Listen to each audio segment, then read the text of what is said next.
cósmica do equilíbrio ou compensação. Tudo está em equilíbrio. O Kybalion.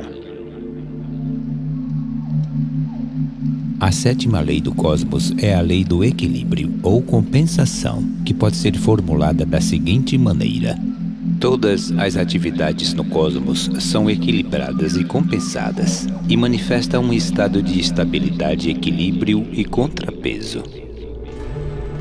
Os termos acima são assim definidos. Equilíbrio, balance, significa a igualdade entre a soma total de um cálculo. Equilíbrio, equilibrium. Contrapeso, equipoise. Compensação significa o ato ou princípio de compensar, isto é, fazer retribuições a alguém, recompensar devidamente, retificar algo, contrabalançar, etc. Contrapeso significa a igualdade de peso ou força. Equilíbrio, estado em que duas extremidades ou dois lados estão em equilíbrio, sendo portanto iguais. Peso de compensação. Equilíbrio significa a igualdade de peso ou força. Contrapeso, o estado de repouso entre motivos ou razões conflitantes. Esses diversos termos são quase idênticos em seu significado e conteúdo em geral e essencial, como o leitor perceberá. O sentido essencial que os une é o de igualdade de peso ou força. A história filosófica geral da lei do equilíbrio ou compensação é semelhante àquela que é examinada em nossa análise das respectivas leis da polaridade e ritmo. Heráclito e o Buda são seus mais notáveis defensores na antiguidade. Herbert Spencer, seu mais importante partidário moderno. Os hermetistas empregavam o princípio na formulação de seus métodos práticos de aplicação à vida humana. Aristóteles usou-o como base de seus preceitos sobre seu famoso meio-termo. Os budistas aplicaram-no no ensinamento sobre a importância de andar sobre o fio da navalha. Os ocultistas sempre reconheceram e ensinaram a importância de se observar a lei do equilíbrio, o empenho em viver de tal modo que torne possível conseguir manter o equilíbrio moral, racional e emocional, ou permanecer no caminho do meio. O equilíbrio obtido pelos pares de opostos graças à observação do meio-termo entre eles, que é os centros dos dois extremos. Esse equilíbrio requer muito conhecimento, discriminação penetrante, percepção e observação eficientes. E sua expressão ideal, ainda que frequentemente buscada, mas em termos relativos, raramente alcançada em sua perfeição. Na simbologia esotérica, é quase sempre comparado ao conhecido andar na corda bamba.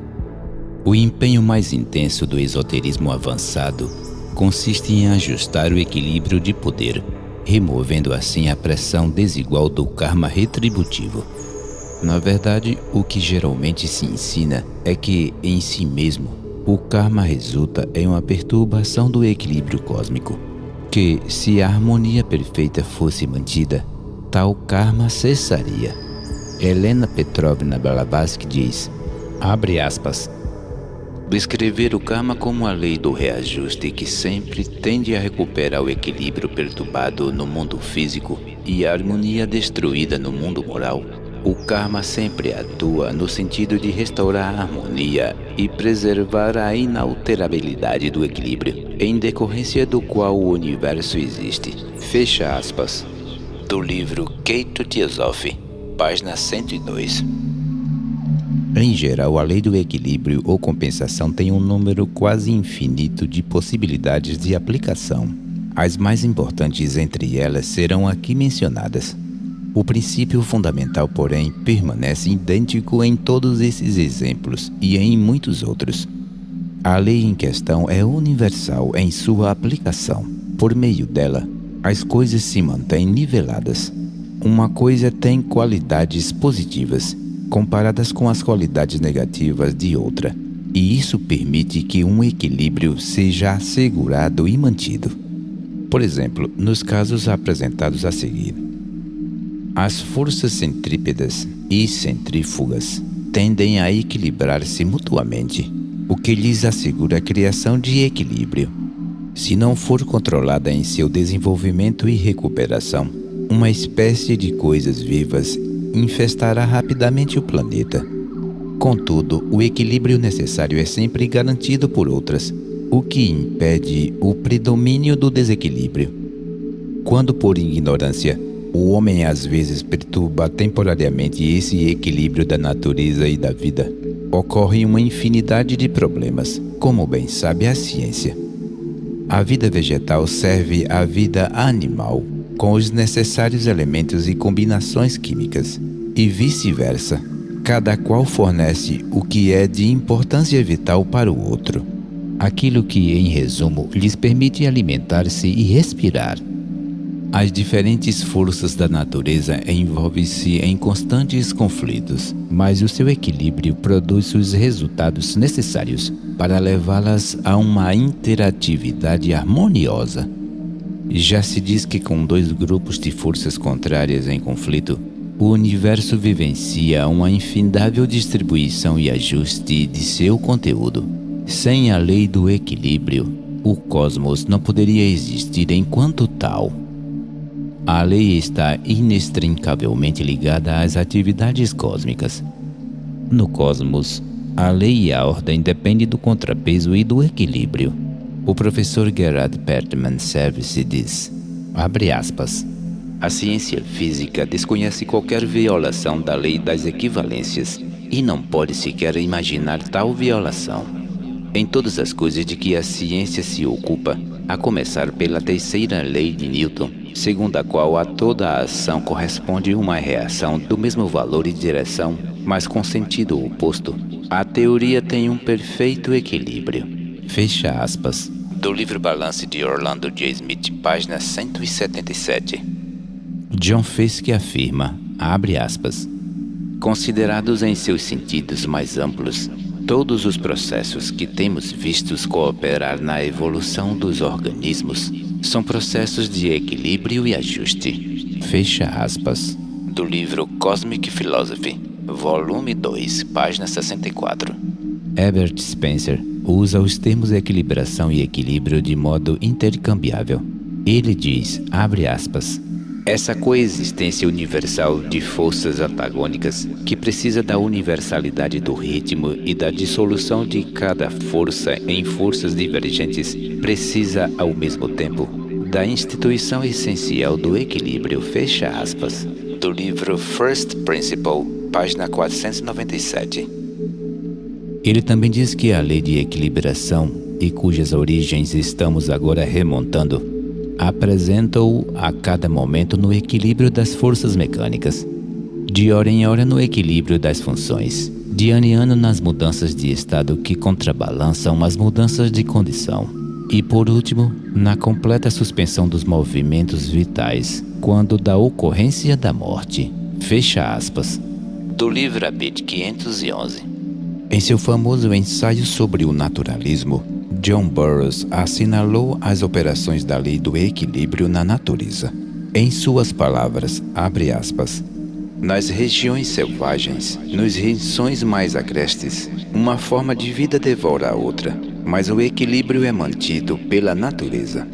Uma dimensão mais plena de vida é dada às formas que são devoradas por outras formas. Elas são mais prolíficas. Os ratos e os camundongos são muitíssimos mais prolíficos do que as andorinhas, ou corujas, que eles se alimentam. Os coelhos têm 10 crias para cada cria de sua inimiga, a raposa. As quantidades de passarinhos sobrepuja incrivelmente o número de gaviões existentes. Os peixes pequenos, que são os alimentos dos maiores, fervilham no mar. É improvável que nenhuma espécie venha a ser jamais exterminada por seus inimigos naturais. Esses inimigos só mantêm as coisas sob o controle. Os pássaros impedem que os insetos destruam as plantações, que são a fonte de toda a alimentação. O aumento do instinto de procriação dos animais que servem de alimento aos ruminantes resultaria com o passar do tempo em superpopulação e longos períodos de fome. A natureza estimula a competição e a luta entre grupos, com a expectativa de gerar uma situação de equilíbrio. A natureza é imparcial. Sem um pouco mais de vantagem de um dos lados, o jogo ficaria sem movimento e ação. Haveria escassez de pássaros ou os gaviões morreriam de fome. A natureza mantém o equilíbrio. O gambá e o porco-espinho têm pouco ou nenhum medo, mas nenhum dos dois é muito inteligente. A natureza usa uma forma para manter o controle da outra e, desse modo, como um capitalista experiente, distribui seus investimentos de modo que os rendimentos sejam constantes. Se ela puser todos os seus fundos em camundongos e pássaros, os gatos e corujas logo morreriam de fome. Se investir tudo em marmotas, as pastagens e campinas logo ficariam insuficientes para os rebanhos. O homem comumente perturba o equilíbrio da natureza.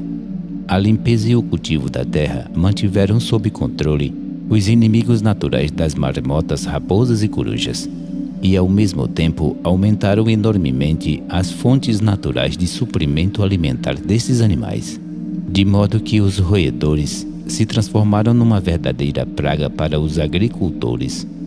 Mudanças muito semelhantes vêm favorecendo os ratos da pradaria, e parece que sua população também está aumentando, e o equilíbrio será mantido. Esse crescimento, porém, pode estimular o aumento do falcão caçador de ratos, e o equilíbrio será mantido. Esse é o perigo de introduzir novas formas de vida selvagem num país. Seus inimigos naturais nem sempre estão presentes para sabermos de sua existência. Do livro Ensaios sobre Tuchanclaw, Intercepting the Universe, Rothermere Co., Nova York, página 112. Orlando J. Smith também apresenta excelentes exemplos e ilustrações do caráter universal do equilíbrio. Ele propõe sua operacionalidade em todos os campos da atividade natural. Por exemplo, diz Smith, abre aspas, a ciência moderna aceita com unanimidade absoluta, como uma enunciação fundamental, que cada ação há uma ação igual e uma reação contrária. Fecha aspas. Esta é a terceira lei do movimento de Newton, que é aceita como axioma fundamental da física. Nela, em minha opinião, Newton expressou também a lei fundamental da natureza, aquela segundo a qual a ação e reação são incessantes, equivalentes e compensatórias. A atração do Sol equilibra o momentum, que fosse outras as circunstâncias, projetaria a Terra numa linha contínua no espaço. O equilíbrio mantém a Terra inalterável em seu curso ao redor do Sol. As forças opostas de atração e repulsão e de movimento centrípedo e centrífugo existem no mundo em suas maiores e menores partes, tanto nas constelações como nos átomos. A ciência é forçada a reconhecer a repulsão como um fenômeno tão universal quanto a atração.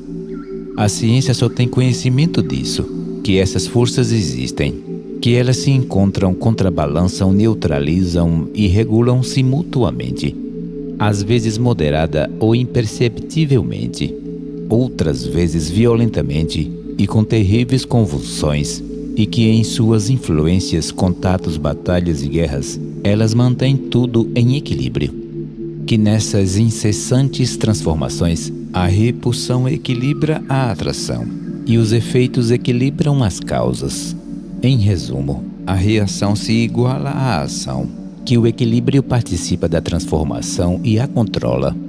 As concepções fundamentais da ciência apontam clara e eficientemente para essa generalização mais elevada e única, que o equilíbrio rege o mundo. O equilíbrio é a chave de tudo, a palavra que tudo explica, o princípio que unifica todas as coisas. A universalidade da equivalência é amplamente expressa na lei da conservação da energia. Quando uma forma de energia desaparece, seu equivalente exato sob outra forma sempre vem substituí-la. A lei aceita pela ciência moderna não deixa espaço para o pressuposto de que possa haver uma falha de equivalência no movimento ou na transformação. Podemos dizer que os equivalentes que retornam persistentemente em movimento e transformação são compensatórios? Sim, o retorno de um equivalente exato é uma exata compensação. O calor é a compensação para o combustível que a produz. A eletricidade é a compensação para a energia que se transforma nela. Uma molécula de água é a compensação para 2 átomos de hidrogênio e 1 átomo de oxigênio. Uma quantidade definida de matéria ou força paga sob outra forma, exatamente a mesma quantia.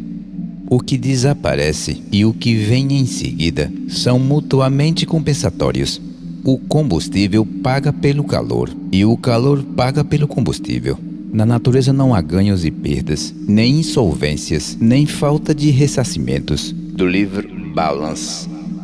Em sua fase especial de compensação, a lei do equilíbrio opera no sentido de retribuir e indenizar. Faz um importante trabalho desse tipo, particularmente nas formas superiores de vida. Os filósofos ensinaram que para cada coisa recusada, alguma outra coisa é oferecida. No anseio da compensação de Ralph Waldo Emerson, há uma profusão de exemplos ilustrativos sobre essa fase específica da lei da compensação, assim como sobre esse tema da lei do equilíbrio em geral. Entre outras coisas, ele sustenta: nenhuma criatura é favorita. Uma certa compensação equilibra cada dom e cada insuficiência. Sua ideia fundamental é a seguinte, abre aspas, tudo é passível de compensação e serve para compensar, fecha aspas. Uma enunciação digna de um princípio cardinal. Os excertos abaixo, extraídos do ensino de Emerson acima mencionado, talvez apresentem um panorama geral de seu pensamento sobre a questão. No entanto, fica ao leitor o conselho de ler e estudar o ensaio inteiro. Caso ainda não tenha feito, Emerson diz, abre aspas, o mesmo dualismo é subjacente à natureza e à condição do homem. Todo excesso provoca um defeito, todo defeito um excesso. Toda doçura tem seu amargor. Em todo mal está contido seu bem. Toda faculdade que é um receptor de prazer tem um castigo igual, que será aplicado a seu abuso.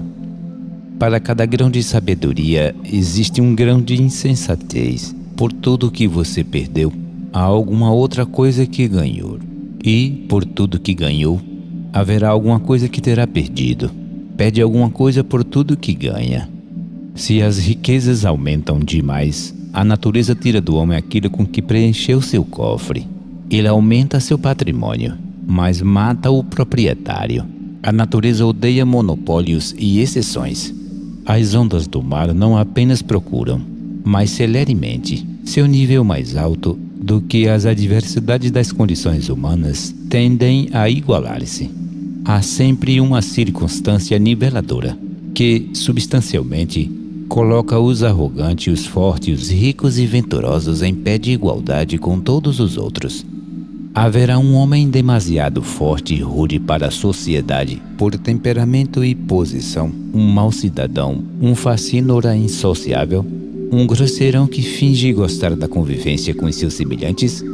A natureza lhe enviará muitos filhos e filhas que se darão muito bem com a mestra da escolinha local, enquanto ele, por amor e temor aos filhos, transformará sua expressão de escárnio habitual e civilidade e polidez no trato. Portanto, a natureza consegue integrar o granito e o feldspato, elimina o suíno da equação, substitui-o pelo cordeiro e consegue manter o equilíbrio. Essa lei determina a regulamentação de cidades e nações. É inútil unir-se, arquitetar e conspirar contra ela. As coisas não se prestam a ser mal administradas por muito tempo, ainda que não se interponha nenhum obstáculo a novos males. Os obstáculos existem e vão aparecer. Se, por um lado, você cobrar impostos muito altos, a renda será deficitária. Se você elaborar um código penal sanguinário, ninguém será condenado pelos júris. Se a lei for muito branda, fará surgir a vingança privada. A vida e os prazeres do homem parecem excluir os extremos de natureza ou bem-estar, mostrando-se também mais propensos a estabelecer-se com grande indiferença nas mais diferentes circunstâncias.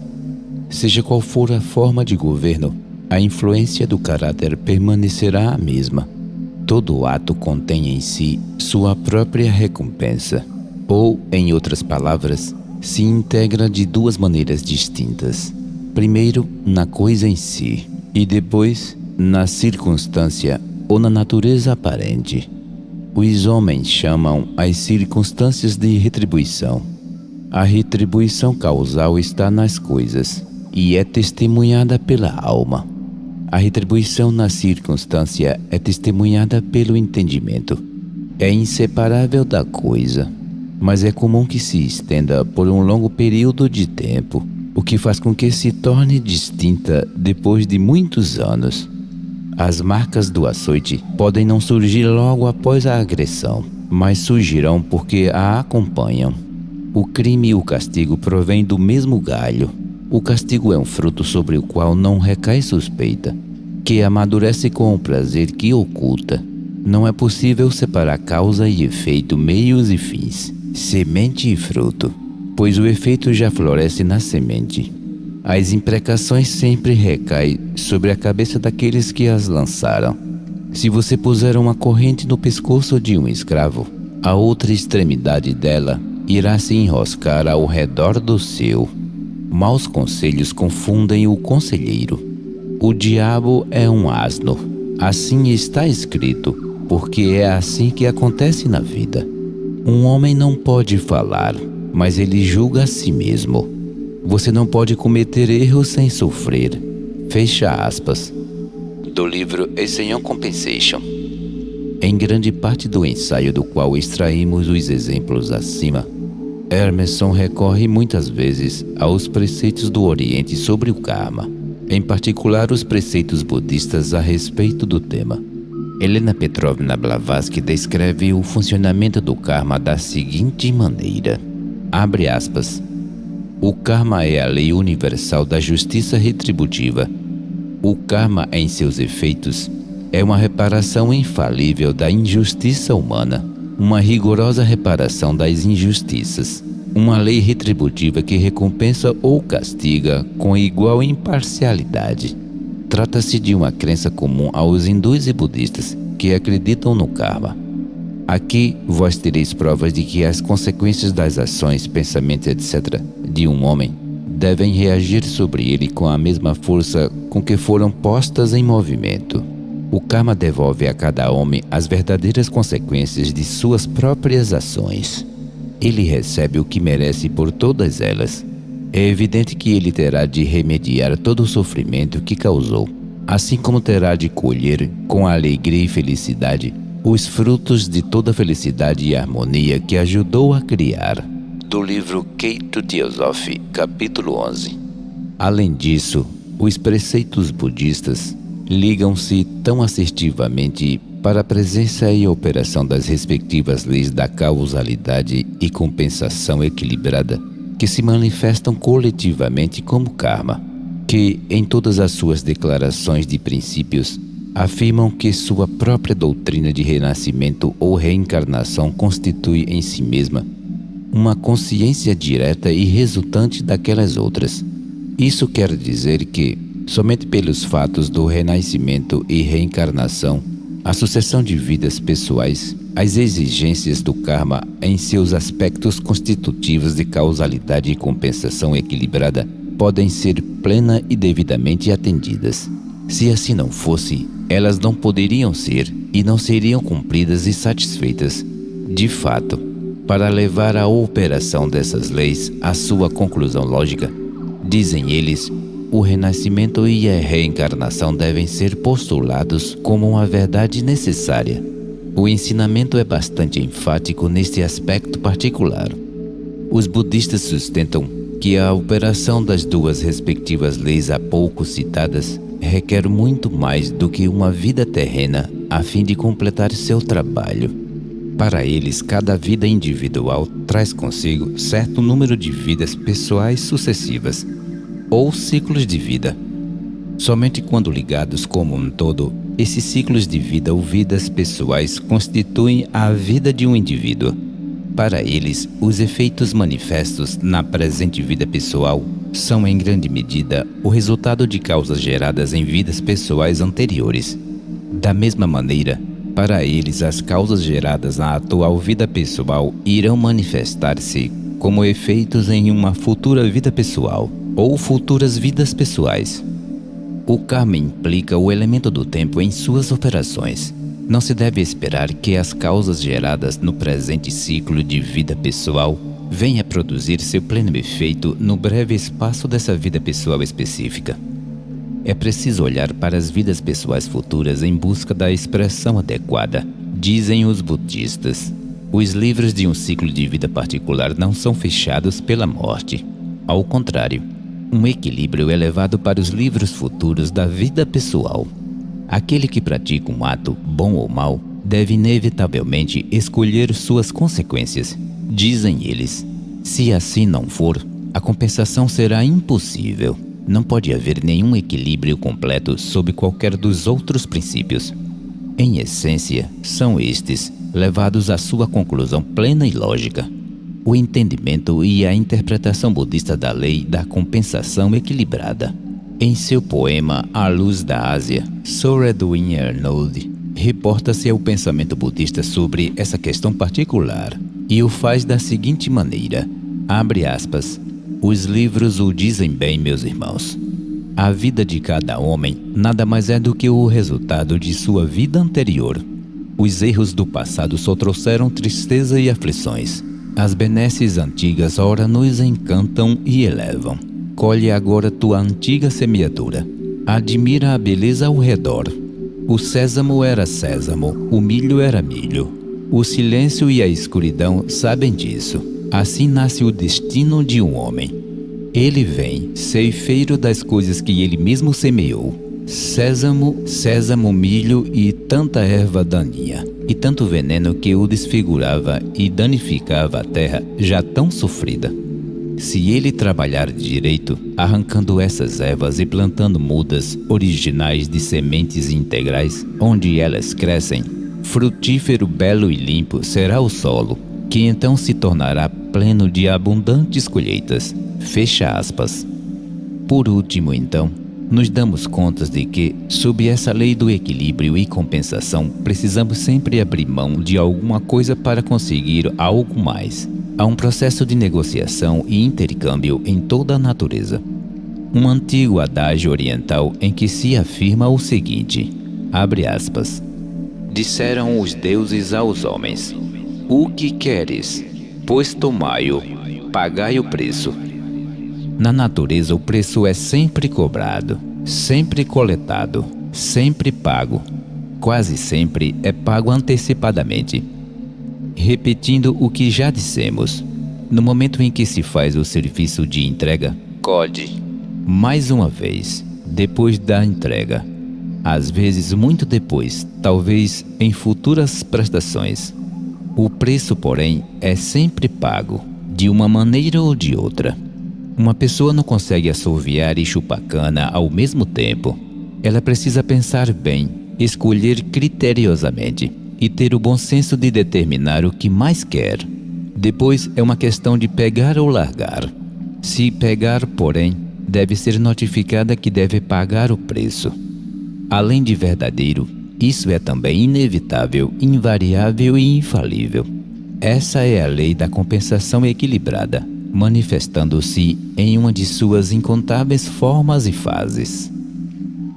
Como no início, assim também no final, tudo no cosmos é equilibrado e compensado, e existe uma condição de estabilidade, equilíbrio e contrapeso. Assim diz a lei.